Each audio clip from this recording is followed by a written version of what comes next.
How many of us would like to wake up every morning with the realization that we're a professional race car driver? How about if we stack onto that the realization that we win more races in our series than anyone ever has? That would be pretty sweet. Well, that's exactly how Loren Healy wakes up every morning. Loren was just a regular guy here in Farmington. He worked in the oil field. In his downtime, he and his friends would go out to Chokecherry Canyon for some rock crawling fun. Now, he's still a regular guy, but his only job is race car driver, and he's really good at it. Loren races the Ultra 4 Racing Series. What's Ultra 4 Racing? Well, it's a combination of cross-country, off-road racing, and rock crawling with the same car. Oh yeah! In an Ultra 4 race, your car and driver must be able to compete at speeds easily over 100 miles per hour, have four-wheel drive, and be able to navigate rock courses in the same race. These races take place all over the country. There are 4 races in Europe, 1 in Australia, and they even have an exhibition in China. And Loren has won more of these races than anybody, ever. I'm on the way to meet Loren and ask him how we can use these types of activities to bring more people to Farmington. Want to see how it goes? Come along for the ride in Ken's Think Tank. Ken's Think Tank is made possible by the following sponsors. 505 Motorsports in Farmington is awesome. They sell vehicles of all makes and models, as well as four-wheelers, motorcycles, boats, RVs, and more. They even offer in-house financing and co-signment. If you want your vehicle to shine like a diamond inside and out, it doesn't get any better than Blue Diamond Auto Spa. From a quick and easy wash and go to a full detail, they're the best in Farmington. Give your vehicle a day at the spa. What is your job? Yeah, I mean, racing? Yeah, professional race car driver, I guess, is would be the title behind it. That is awesome, dude. Yes. Yeah, it's been really cool. How many guys would just like, you know what I mean? Yeah. It's kind of like every guy wants to learn how to play the guitar. Right. And you want to race. Yeah. And not really anything else, just playing the guitar and racing. No, it's been pretty neat. I didn't ever think that that my hobby as a rock crawler and kind of growing up in off-road would ever turn into my profession and how I was making a living. Probably. So is that kind of how it started? I mean, you're just a regular dude working in the oil field, and like a bunch of people here around here, we've got this amazing resource, and you're like, oh yeah, I want to get into rock crawling, and so you're just kind of doing that. And then how did that progress? Yeah, it was. I mean, I grew up here in the San Juan Basin. Went to school in Aztec, and you know, that's what me and all our friends did on the weekends and the nights. We'd just go out four-wheeling out in Chokecherry Canyon. Yeah. We just, you know, we loved it out there. It was a way to stay out of trouble if we were working on our Jeeps and doing that type of stuff rather than going to the bars. So, you know, that it was what we were really passionate about. It was our hobby. And one time the owner of Ultra 4 Racing, which is the series that I run, he showed up for a rock crawling competition here in Chokecherry Canyon, and you know, started telling all our buddies about this King of the Hammers type race that he's putting on. And you know, they just ran the first one, and we need to come out and try it. And we never really liked the competition stuff. We wanted to do it just for the fun, and just as guys having fun. And but this sounded kind of up our alley, kind of what we were doing every Friday night out in Chokecherry Canyon anyway, so we wanted to come try it. And you know, went out, got hooked, and just took one of our rock crawlers basically out there that wasn't really competitive, but got hooked on the competition. Yeah. And I came home, took out a second mortgage on my house, and built a semi-competitive race car and went out and won this race with no racing experience. And it just took off. It's gone crazy since then. That's awesome. So just, that's called a Cinderella story, right? Just Cinderella story? It is, yeah.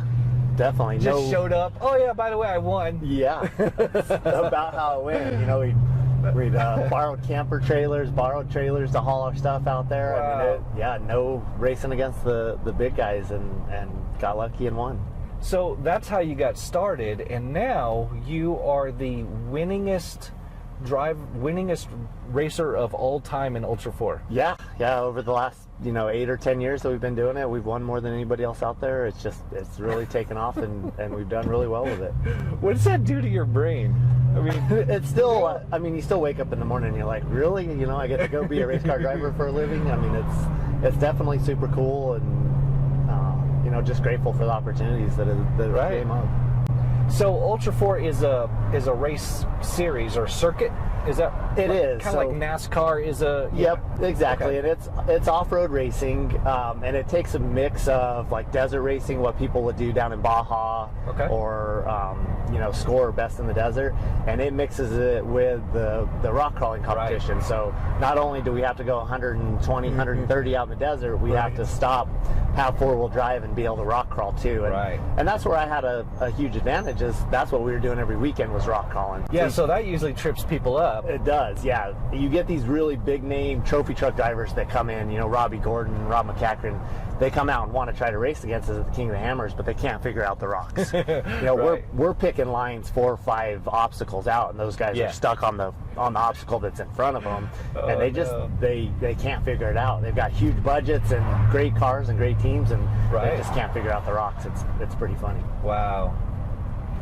So, I mean, you grow up doing it, and it's just second nature to you. You don't even really think about it. It definitely is, yeah. I mean, it's what we love to do. It's what we do in our Jeeps on the weekends still. Right. It's second nature. It's not training, it's playing. It is. Yep, that's what we like to do, which is awesome. Kind of silly, I guess. So you end up now, you have sponsors? And I do, yeah. So, after we win the first race, we get some people start calling us and saying, hey, we want to give you a few bucks if you want to continue to race and if you'll help promote our products. And, it starts out with them giving you a free set of wheels or tires or something like that. And then, 10 years later, they're paying our salary and all the racing and covering all the costs. Awesome. But yeah, it's definitely been a crazy ride. Very cool. So were you competing in, before all this, were you competing in rock crawling events here? I wasn't. It was kind of a funny story. The only reason we were at that competition, my co-driver, Rodney Woody, we all were a group of guys that go out wheeling on the weekends. Well, you couldn't buy these special sticky tires that work better on the rocks. Yeah. Unless you were a competitor. So the only way to be a competitor, you had to go do a competition. Then they gave you a number, and you could call and order these tires. Otherwise, all the competitors sell you their takeoffs and kind of price gouge you a little bit. Sure. So we decided we're going to go do this one competition. Rodney was driving, and I was spotting for him. And that was the only rock crawling competition we ever did, and just happened to have the owner of Ultra 4, show up at the same one, and him tell us about the King of the Hammers and what he had going on. Oh, that's awesome. It was meant to be, man. It was the timing. I guess so. Right place, right time. Definitely. Yeah. I'm not in that world. I don't really know. So I went to RJ. I was like, dude, are you still plugged into like off-roading and stuff? And you want to come and talk about that and how it kind of plays into the economy? And he's like, nah, I'm not really doing it, man. But you need to talk to Loren. I was like, I don't really know who that is. So, some random guy. And so he showed me your milk run video. Yeah. I was like, dude, I need that guy on the show, man. Right. That is awesome. That thing was fun. It was fun. It was. Hopefully we're going to get to do another one here pretty quick. Yeah? Yeah, we got some budget coming, I guess. So. Right on. Good stuff. Yeah, it is really cool that that the city's getting behind the kind of the off-road community a little bit and trying to open up that new trail that they're doing. Right. That's going to go, I guess, from Chokecherry out to the lake for the, to help fund side-by-side rental stuff a little bit. Right. Farmington, it's such a great area for natural resources with the lakes and off-roading and, everything. The rivers. Yeah, it is. Just the wide open spaces and all kinds of stuff. So what do you think about that? I mean, is that, in your experience going around at these events and whatnot, is that something that brings in people and brings in money and brings in... It definitely does. And, we travel the whole country and even down to Mexico to go off-roading, so to speak. And Farmington is still my favorite place. Yeah. Out of all these places we go to go race, we go to Johnson Valley, we go all these really cool places, and I still love to come home to Farmington and go four-wheeling in Farmington any day of the week. Right on.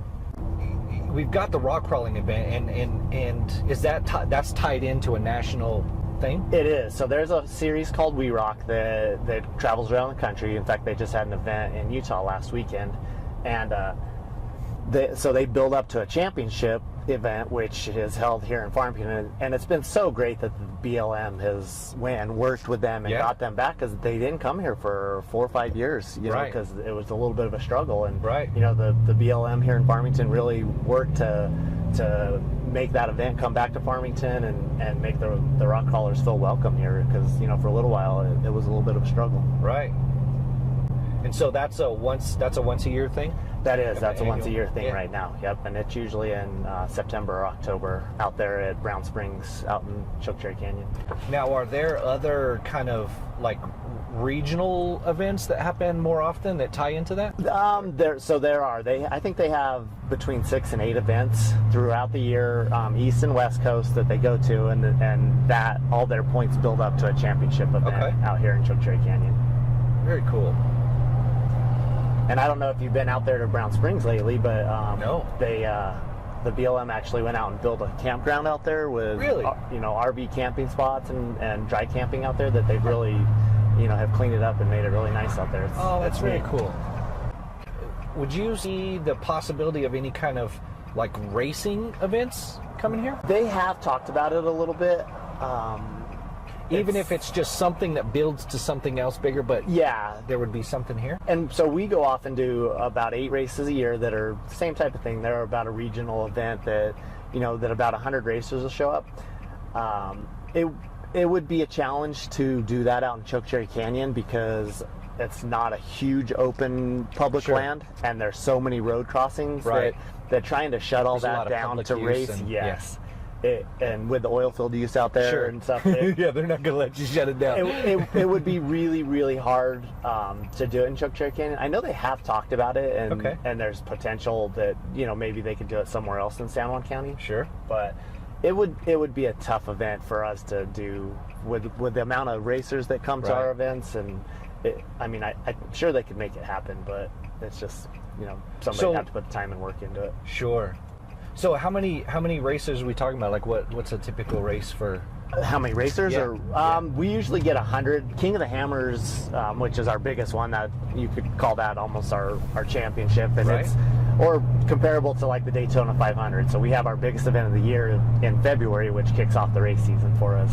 So I think usually about 50,000 spectators show up to that, and they build a city out there in the middle of nowhere. It's crazy. They lay infrastructure and grids, and they turn a city out in the middle of a dry lake bed. It's really neat. Where is that one? That's in Johnson Valley, California, which is out by 29 Palms by the Marine base.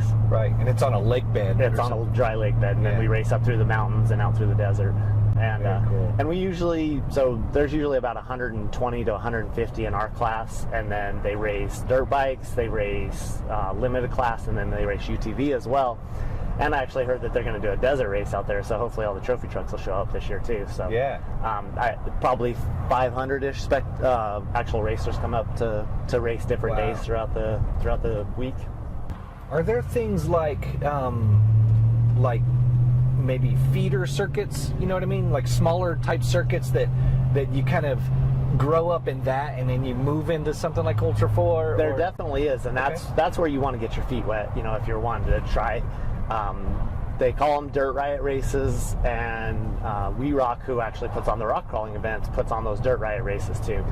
And they're a little bit shorter races, you know, they'll be a 5-mile lap or 10-mile lap, but they do the small regional races. It's, you know, cheap entry fees, and get lots of seat time, and really learn about racing before you're spending you know, kind of big budget on what we're spending. Would you think there'd be maybe more of a possibility of setting up one of those? Yeah, absolutely. Here? Yeah. And they've already worked with the BLM here, so yeah, they could probably try to work something out. Do you see the industry growing here locally? I do. I think it's, you know, the rock crawling scene has definitely been revived. A lot of the younger kids are buying buggies and rock crawlers again. There's a big crowd with the Chokecherry crawlers and the 667 rockers that are out wheeling every weekend again, which had kind of tapered off a little bit. But the side-by-sides that are out in the canyon, you know, every weekend are just, there's a ton of them out there. So it's definitely growing. I had heard that somebody had opened a rental company where you can actually just go rent a side-by-side to go play here in Farmington for the weekend or for a day. which is huge industry in Utah and in Moab and stuff. So Oh, definitely. I do. I think the industry's growing, and the off-road community is growing again here in Farmington for sure. Do you think there are other opportunities to kind of tie into national type of events, or more, I guess, circuit kind of stuff? I don't.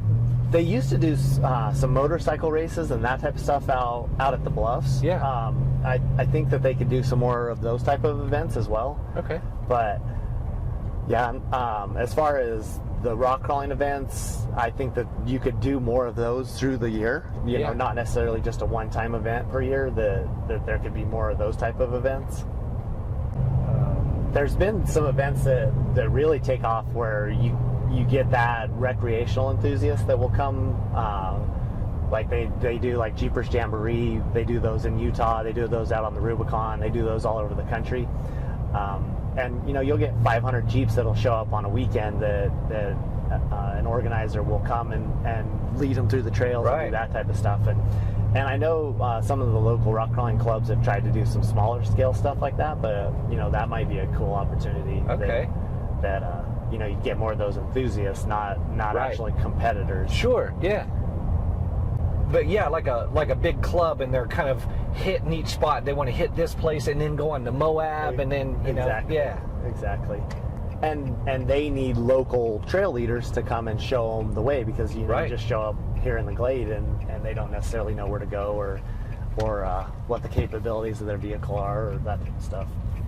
And when you go to somewhere like Moab, it's just tour, rental. It's just so much stuff that ties into what they have going on there. And we have the same kind of resource here. We do.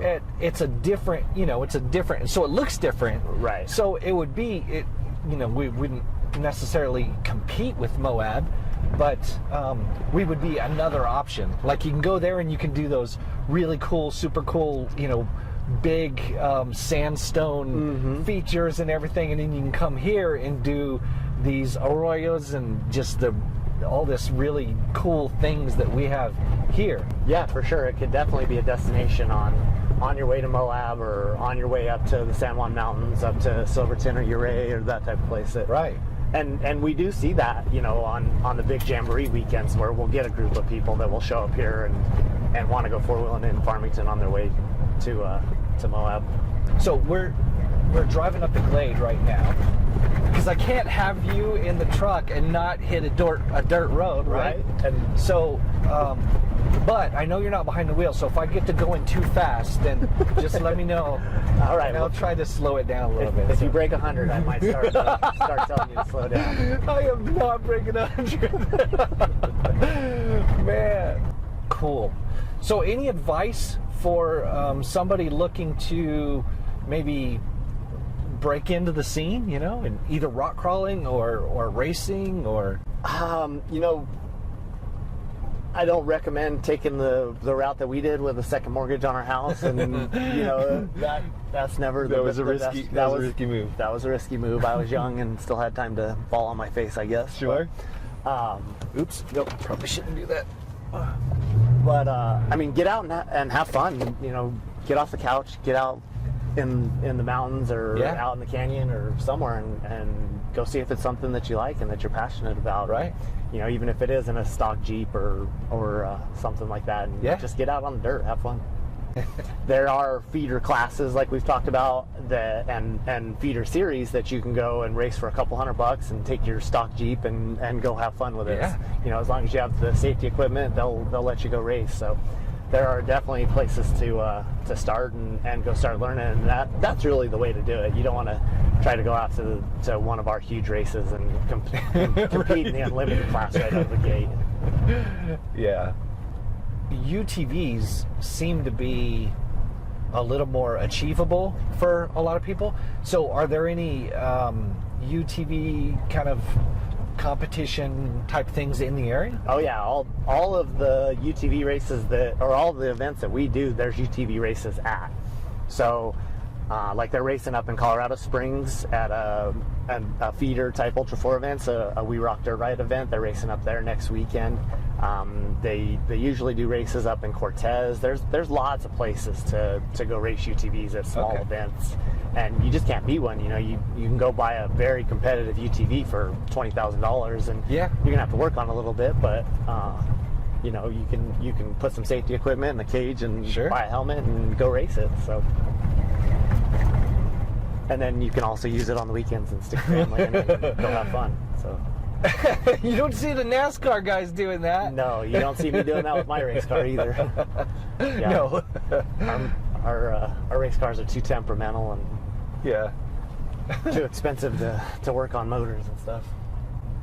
So have you done any kind of like Baja type stuff? I have. I've raced the Baja 1000 in the last couple of years, and I'm, that's my ultimate goal, is to get into a trophy truck and be able to race those on a regular basis.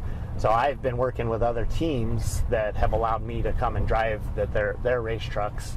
Just lately, last year we raced with the Off-Road Brands truck out of California, and I got to race about 300 miles with them this year. So it was a lot of fun.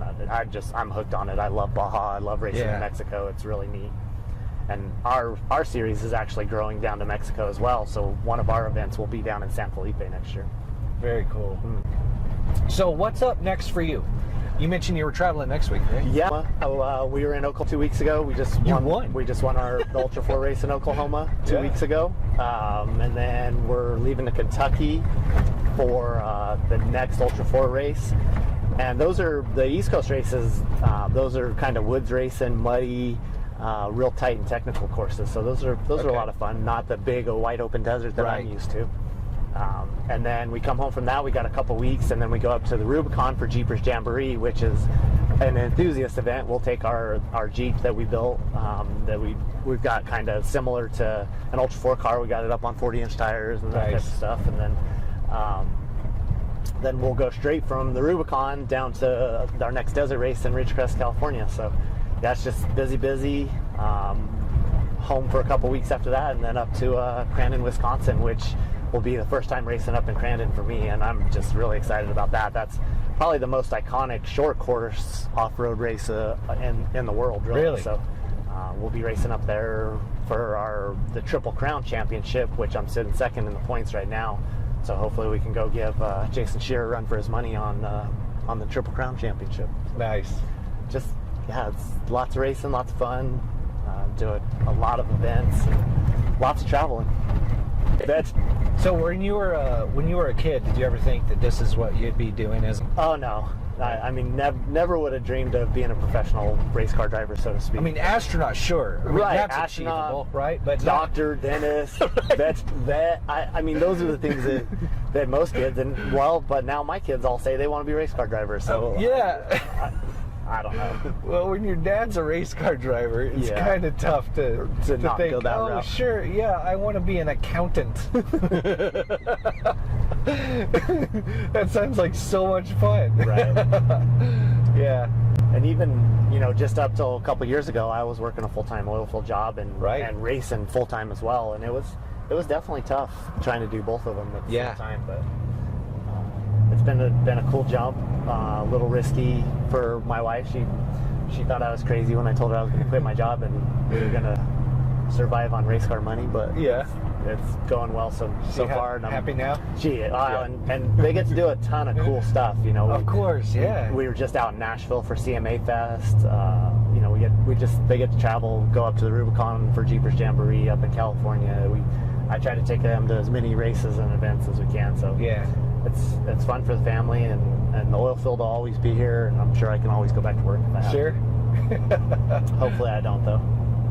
So do you see it progressing into anything, or does the industry keep changing, the sport keep changing? No, I mean, we keep growing. I mean, there's just more and more sponsor dollars available, and the sport it's still very young compared to NASCAR or any of that type of racing. I mean, we're 10 years young still, 10 or 11 years, and it's just the sky's the ceiling from here. I mean, it's just gonna keep growing and growing. It's definitely the fastest growing off-road racing in the world right now. I mean, they're having Ultra 4 type events over in Europe and Australia, and it's just it's just growing so fast, and we definitely have probably the biggest car counts in off-road racing right now for sure. And we're talking 50,000 spectators, so you know, maybe another 10 years we're talking, you know, a few 100,000 Yeah, absolutely. spectators. Where do you see Farmington going with all this? I see Farmington really growing into, you know, a bigger off-road community with the city actually pushing, you know, you see the Jolt Your Journey type of stuff and social media, that they're really pushing Farmington as a destination and for people to come and bring their families and enjoy the off-road community here. So I hope it continues to grow. You know, there's a big off-road base here, but I'd like to see, you know, more of the enthusiasts come into town and enjoy, you know, the secrets that we've known about Farmington forever. Very cool. So it seems like we've got a base, and then now with that base we've got the beginnings of the rest of the story, right? We've got the rock crawling event, and now we've got a new rental company. Yep. And he does some touring, I think. So he'll guide people, some guides, and maybe another one and get people really doing that. Yeah, absolutely. And you know, with side by sides being legal to drive around on the streets and you know, such a great environment here in Farmington, it is going to be a good destination for people to come. Yeah, very cool. Well, I appreciate you coming out, man, and taking a ride with me and braving my driving. Yeah, absolutely, anytime. You're probably the one guy that can stomach if I actually let it loose. So probably so. Although I don't love being in the passenger seat. I know that's the kicker is when you're used to being in the driver's seat, you start panicking because you're going, you're not doing what I would do. Yep. So a bit of a control freak. I get it. I hate riding in the passenger seat. Yep. Well, cool. Well, good luck with everything and in your next race, and congrats on the last one, and congrats on being the winningest ever in Ultra 4. So Thanks very much. You're pretty cool, man. You got it going on. Yes, sir. So keep doing what you're doing. All right. All right. Appreciate it, man. Yeah.